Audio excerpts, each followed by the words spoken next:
Hi everybody, this is your video lesson summary for Wednesday, February 28th. I need you to take out your chapter 3 notes. If you're watching this video, it's because you missed the class. You are not here today. And so we're going to review for our end of the unit test, which is tomorrow. Please be ready for that end of the unit test. Okay, here we go. So on Monday, we conducted 2 lab investigations in order to better understand molecular attraction. And so in class, we just talked real briefly. I asked the kids, what did we do? Tell me what that has to do with molecular attraction. And so if you remember, we had the water and the isopropyl alcohol. And the alcohol evaporated faster because it had weaker molecular attraction. And the molecular attraction of the water was stronger, which made it hold and not evaporate so fast.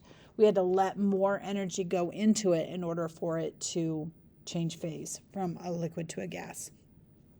And then we talked about the penny. We had water and oil. And this is just a good, like a hands-on, just sort of explanation, a visual explanation of molecular attraction, specifically looking at the water, which is what's pictured here. The reason why those drops of water look so tight, so little like beads of water, is because of the molecular attraction. And we compared molecular attraction of water to the molecular attraction of oil. And it's obvious that water has a stronger molecular attraction because those molecules really want to come together. Whereas with oil, I think after like 3 or 4 drops, you would see that it started to kind of get flat. It wasn't as dome-shaped as the water was. And that's because oil has weaker molecular attraction. So looking at our vocabulary term, molecular attraction means a pull between 2 molecules that's always the same for a substance.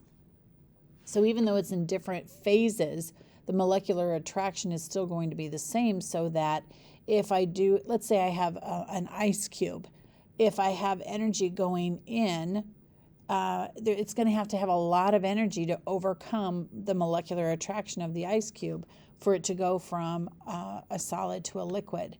And then I'm going to need even more energy going in to go from a liquid to a gas, whereas it wouldn't take quite as much energy being transferred out for it to go from a gas to a liquid and a liquid to a solid, because water has very strong molecular attraction, so that's easy to do for that substance. All right, so yeah, we talked about that. Then I want you to go to your good notes, and you can look at page 2.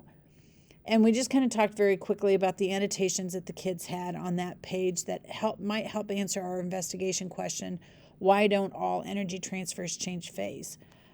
Ultimately, everybody was kind of getting the point that different substances require different amounts of energy going in or out to change phase, depending on which phase I want. If you would look on page 2, I wanted to really point this out. The graphic on page 2 shows that we have 2 different substances. So substance A and substance B, they both have molecular attraction that pulls their molecules together. That's just a property of matter. Everything has molecules that want to come together. But the molecules in substance A are weaker than the molecules in substance B. And so the molecules in substance A will be able to transfer, just by adding energy, by removing energy. Is that what I want to say? No, sorry. By increasing energy, if this was a liquid, if we transferred energy into substance A, it would change phase before we had the same amount of energy going into substance B. Basically, this is your alcohol and water. Substance A would be the alcohol, substance B would be the water. So the alcohol evaporated much quicker, even though they had the same amount of energy in. And the reason why is because substance B has stronger molecular attraction.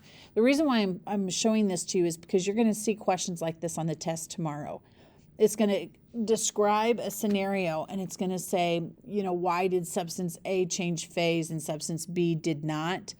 Or it might say which one would change phase. Like if they'll say the molecules in substance A are stronger than B, and so which one would change phase faster? Make sure that you really think about those questions and understand if we have strong molecular attraction, it's like these magnets that are pulling the molecules together, and it's hard to overcome those. So they're not going to want to change phase as quickly as if they had a weak molecular attraction. All right, key concept 9 and 10. I know you guys had your test yesterday, but I just wanted to go over these key concepts again because it says whether or not a phase change occurs, it's determined by the kinetic energy and molecular attraction of the molecules. If we add energy in, the kinetic energy has to be large enough, it has to increase enough to overcome molecular attraction. If we remove energy, the kinetic energy slows down, and molecular attraction then allows the molecules to come together, and we have phase change. So whether or not a phase change occurs is determined by the kinetic energy and molecular attraction of the molecules. And molecular attraction of a substance never changes. All right, so now for the rest of these notes, you guys have your notes. You're going to fill these in on your own. It's just kind of blank. You need to fill them in, okay? We've got a model for the warm-up, and this is just a review, you guys. I've got 2, they're called clamshell boxes. Did you know that? Like takeout boxes that close. On the left-hand side, I've got, let me do this. On the left-hand side, you've got all those little colored ones. They look like gumballs, but they're not. They're magnets, and these are kind of weak magnets.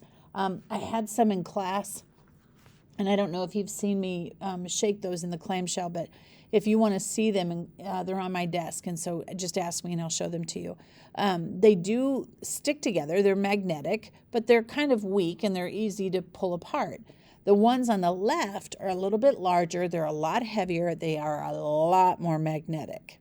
Very, very hard to break those. They're very, very strong. So do you think that it would be harder to get the stronger magnets to change phase? If we're using these round magnets to represent molecules, okay?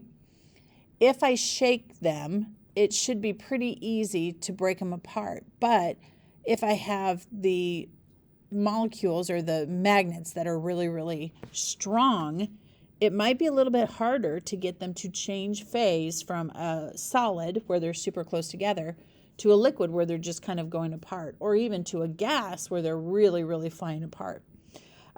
So if we transfer energy into 2 solids, and they're a solid substance, I asked the kids, which one do you think would melt first? Which one would we melt? So it's going to go from a solid to a liquid. Would it be the substance with a stronger molecular attraction, or a substance with a weaker molecular attraction? So they just kind of talked about that real quick. And then I said, if you transferred energy out of 2 substances in the gas phase, which one would condense first? A substance with stronger molecular attraction or weaker molecular attraction? And this is a great video. I'm just going to play it for you real quick. Whoops. Why didn't that play? Oh, no. Oh, there we go. Okay, watch this.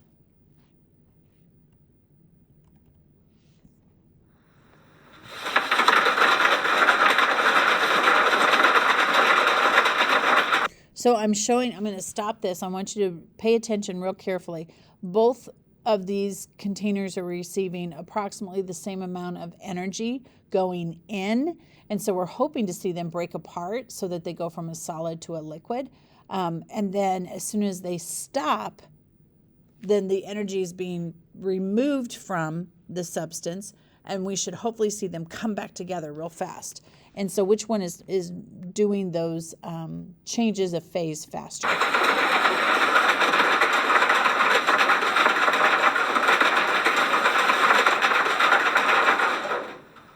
Okay, so you can see,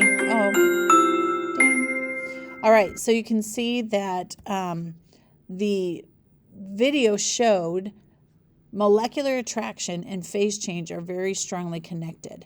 And any molecules that have a strong molecular attraction need more energy transferred in. What the energy that was transferred in right there wasn't enough to overcome molecular attraction. So even though energy increased, kinetic energy increased, FOM didn't really increase, it wasn't enough to overcome molecular attraction. So now putting all that together, we know that there was energy going into the lake on Titan for 5 years before it changed phase. And so we now have a good idea about why we think the liquid methane didn't change phase before 2007. The answer for that, of course, is we have to consider, even though energy is going into the system, the substance, and kinetic energy is increasing, it wasn't enough of an increase in the freedom of movement and not enough kinetic energy to overcome the molecular attraction of the molecules of methane. And so that just reminds us of key concept 11. A phase change occurs when the kinetic energy increases enough to overcome the attraction between the molecules.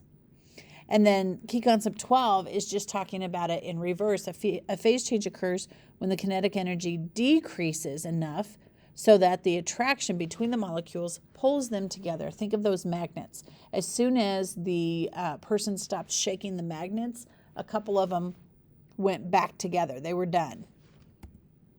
And then lastly, different substances can have either weaker or stronger molecular attraction.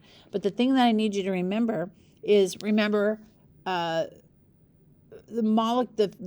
molecular attraction of that substance never changes. So you can't have water that sometimes has a strong and sometimes has a weak. It doesn't. It always has the same molecular attraction no matter what. It's just that different substances have stronger or weaker molecular attraction.